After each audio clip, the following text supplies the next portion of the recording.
انسان سوچتا ہے کہ شاید اس کا جسم چھوٹا سا ہے، حالانکہ اس کے اندر بہت بڑا جہان پوشیدہ ہے جس کی انسان کو خبر نہیں۔ ایسی کون سی طاقتیں ہیں جو انسان کے اندر پوشیدہ رکھی گئی ہے؟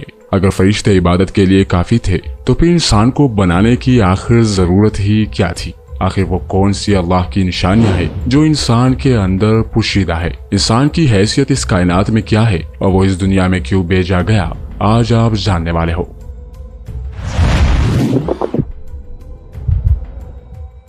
من عرف نفسہ فقد عرف ربہ، جس نے اپنے نفس کو پہچانا اس نے اپنے رب کو پہچان لیا۔ اللہ نے انسان کو احسن تقویم پر خلق فرمایا۔ انسان اللہ کا ایک شاہکار ہے۔ حدیث قدسی ہے کہ انسان میرا اور میں انسان کا راز ہوں۔ اگر انسان اللہ کا راز ہے تو پھر انسان میں بھی بہت سے راز پوشیدہ ہے۔ قرآن میں اللہ فرماتا ہے، اور ہم دکھائیں گے تمہیں اپنی نشانیاں کھلے آسمان تلے اور خود تمہارے اندر، یہاں تک کہ تم کہہ اٹھو گے کہ یہی حق ہے۔ اگر انسان اس دنیا میں پیدا ہونے، بچے پالنے اور ایک دن مرنے کے لیے ہی آیا ہے تو یہ کام تو جانور بھی کر لیتے ہیں۔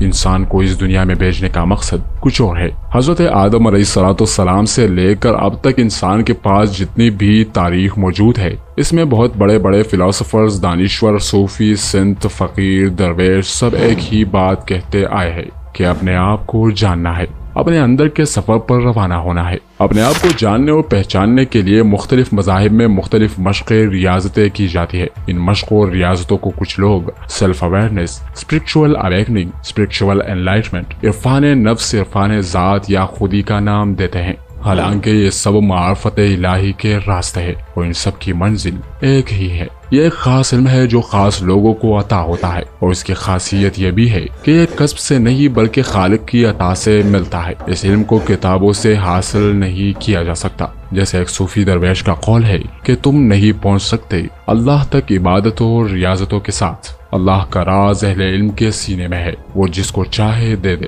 ایمان کی طاقت ان کو جنت تک تو پہنچا سکتی ہے، لیکن جو راستہ اللہ تک جاتا ہے وہ عشق کا راستہ ہے۔ یہ ایسا علم ہے کہ جسے ملتا ہے اس کے اندر سے اس علم کی خوشبو آتی ہے، اور یہ علم بڑے بڑے فلاسفرز اور دانشوروں کو بہت پیچھے چھوڑ جاتا ہے، کیونکہ فلسفی ہمیشہ اپنی عقل سے سوچتا ہے اور سوچ بوجھ سے مختلف قیاس آرائیاں کرتا ہے، جبکہ اہل علم کی بات اس کا ذاتی مشاہدہ ہوتی ہے۔ اس لیے اہل عرفان کی اپنی ایک الگ دنیا ہے۔ اللہ نے 18,000 جہان انہی اہل عرفان کی پرواز کے لیے پیدا فرمائے ہیں۔ بنا عرفان حاصل کیے ان جہانوں تک رسائی ناممکن ہے۔ اگر آپ غور کریں تو اس کائنات کی ہر مخلوق جیسے پیدا ہوتی ہے ویسے ہی مر جاتی ہے، چاہے وہ بھیڑ بکریاں یا جنگلی جانور ہو یا پیڑ پودے ہو، مگر انسان جیسے پیدا ہوتا ہے ویسے نہیں مرتا۔ انسان جب پیدا ہوتا ہے تو وہ دین فطرت پر پیدا ہوتا ہے، لیکن جب وہ اس دنیا سے جاتا ہے تو کبھی وہ چنگیز خان، کبھی ہٹلر، کبھی یزید، کبھی فرعون بن کر جاتا ہے، یا وہ کبھی رومی، اقبال، بایزید بستامی، صوفی، سنت، فقیر، درویش بن کر اس دنیا سے جاتا ہے۔ انسان اگر گرنے پر آئے تو اسفل سافلین میں جا گرتا ہے، اور اگر اٹھنے پر آئے تو قلندر کا مقام بھی حاصل کر لیتا ہے۔ یہی انسان کبھی جانوروں سے بدتر ہو جاتا ہے اور کبھی فرشتوں سے آگے نکل جاتا ہے۔ انسان جب اپنے بارے میں سوچنا شروع کرتا ہے تو اللہ تعالیٰ اس کے لیے راستے بناتا ہے، اسے کسی اللہ والے کی صحبت عطا کرتا ہے جہاں سے اسے معرفت الہی عطا ہو جاتی ہے۔ جب انسان کی عمر 40 سال سے اوپر ہو جاتی ہے تو وہ عزت، دولت، شہرت سب کما چکا ہوتا ہے۔ پھر وہ آسمان کی طرف دیکھتا ہے اور سوچتا ہے کہ آخر میں کہاں سے آیا ہوں اور اس دنیا میں کیوں بھیجا گیا۔ وہ یہ سوچتا ہے کہ اوپر وہاں ستاروں کے پرے کون کون سے جہاں پوشیدہ ہے۔ شاید وہ اپنا پہلا گھر ڈھونڈنے کی کوشش کرتا ہے۔ یہاں یہ جان لینا ضروری ہے کہ انسان کا جسم فانی ہے اور اس کی روح ابدی ہے۔ مٹی سے بنا جسم مٹی میں چلا جائے گا، لیکن روح جہاں سے آئی ہے وہ اپنے اصل مقام پر جانا چاہتی ہے۔ جب حضرت آدم علیہ السلام کا بت تیار کیا گیا اور فرشتوں کو سجدے کا حکم دیا گیا تو اللہ نے اس میں اپنی روح پھونکی۔ اسی لیے روح کی پیاس اللہ کی معرفت ہے۔ روح ہمیشہ اپنے خالق حقیقی کے پاس جانا چاہتی ہے، لیکن انسان کا سارا دھیان اس کے ظاہری جسم پر ہے۔ انسان اپنے ظاہری جسم کی خوراک کا بندوبست کرنے میں لگا رہتا ہے، لیکن روح ایک دن تڑپ تڑپ کر بیمار ہو جاتی ہے۔ اس لیے قرآن پاک میں ایک جگہ پر انسان کو ظالم اور جاہل کہا گیا۔ یہ اس لیے ظالم اور جاہل ہے کہ اپنی روح پر ظلم کرتا ہے۔ اور اسے خالق حقیقی تک پہنچنے نہیں دیتا۔ انسان کی روح جب بیمار ہوتی ہے تو وہ بے قرار ہونے لگتا ہے، اور یہ بے قراری ایسی ہے جسے میڈیکل سائنس میں انگزائٹی، ہائپر ٹینشن اور ڈپریشن کا نام دیا جاتا ہے۔ ایسی صورتحال میں انسان جسم کے علاج میں لگا رہتا ہے اور ڈاکٹرز اور سائیکاٹرسٹ کے پاس جا کر ایک دن تھک جاتا ہے، لیکن وہ یہ نہیں سوچتا کہ اس کی روح اس کی توجہ چاہتی ہے۔ انسان کے اندر اللہ کا راز پوشیدہ ہے۔ انسان اور اللہ کے درمیان ایک بہت بڑا حجاب ہے جسے نفس کہتے ہیں۔ اگر نفس کا پردہ درمیان سے ہٹ جائے تو انسان اپنے اللہ کو پہچان لیتا ہے۔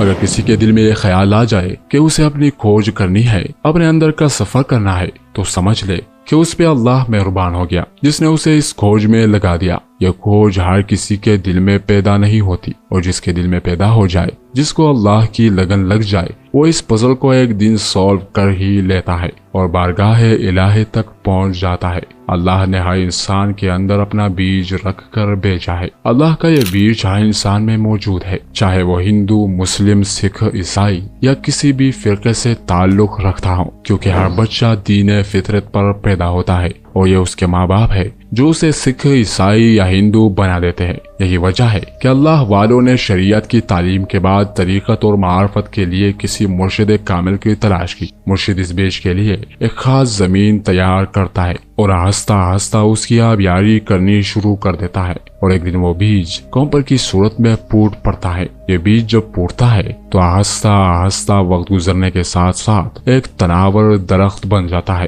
سوچنے کی بات یہ ہے کہ اگر عبادت کے لیے انسان کو پیدا کیا ہوتا تو کیا انسان کی جرت ہے کہ وہ عبادت نہ کرتا؟ حدیث قدسی میں اللہ فرماتا ہے کہ میں ایک چھپا ہوا خزانہ تھا اور میں نے چاہا کہ پہچانا جاؤں۔ انسان کو اس نے اپنی پہچان کے لیے خلق فرمایا ہے، اور جو لوگ اسے پہچان لیتے ہیں وہی لا خوفن ہو جاتے ہیں۔ انہیں کسی کا ڈر یا خوف نہیں رہتا، چاہے وہ موت ہی کیوں نہ ہو۔ اور موت انہیں ایک خوبصورت چیز دکھائی دیتی ہے۔ وہ جان جاتے ہیں کہ انہیں اس جسم کی قید سے آزاد ہونا ہے۔ وہ اس حقیقت تک پہنچ جاتے ہیں کہ جو روح دکھائی نہیں دیتی وہ ان کی اصل ہے، اور یہ جسم جو دکھائی دے رہا ہے یہ اصل نہیں، یہ مٹی سے بنا اور ایک دن مٹی میں ہی چلا جائے گا۔ انسان کے اندر اللہ کا بہت بڑا راز ہے، جو راز عرفان ذات سے کھلتا ہے۔ یہی وجہ ہے کہ جو خود کو پہچان جائے وہ اپنے رب کو پہچان لیتا ہے۔ اللہ کی پہچان اس کی نشانیوں سے ہوتی ہے، اور انسان کے اندر اللہ کی بے پناہ نشانیاں پوشیدہ ہے۔ اللہ انسان کی شاہرگ سے بھی زیادہ نزدیک ہے۔ انسان کو صرف اپنے شاہرگ تک پہنچنا ہے، لیکن یہ بات بھی طے ہے کہ بنا رہنمائی کے انسان اپنی شاہرگ تک نہیں پہنچ سکتا۔ اس کے لیے کسی اللہ والے کی رہنمائی ضروری ہے۔ انسان کا سفر نفس امارہ سے نفس مطمئنہ تک ہے۔ جو یہ سفر طے کر لیتے ہیں وہی مطمئن ہو جاتے ہیں، اور انہیں ہی اللہ تعالیٰ اطمینان کی دولت سے سرفراز کرتا ہے۔ دین کے تمام بڑے ارکان نماز، روزہ، حج، زکوٰۃ پریکٹس ہے، راستہ ہے، لیکن منزل نہیں۔ منزل کچھ اور ہے، اور اگر بنا کسی گائیڈ کے آپ اس منزل تک پہنچنے کی کوشش کریں گے تو بھٹکتے رہیں گے۔ آپ میں سے کون کون معرفت الہی کے متلاشی ہے؟ معزز ناظرین، ہمیں اس چینل کو آگے بڑھانے میں آپ کی تعاون کی ضرورت ہے۔ اگر آپ کو ہماری ویڈیو پسند آئی تو اس ویڈیو کو شیئر کیجیے گا، اور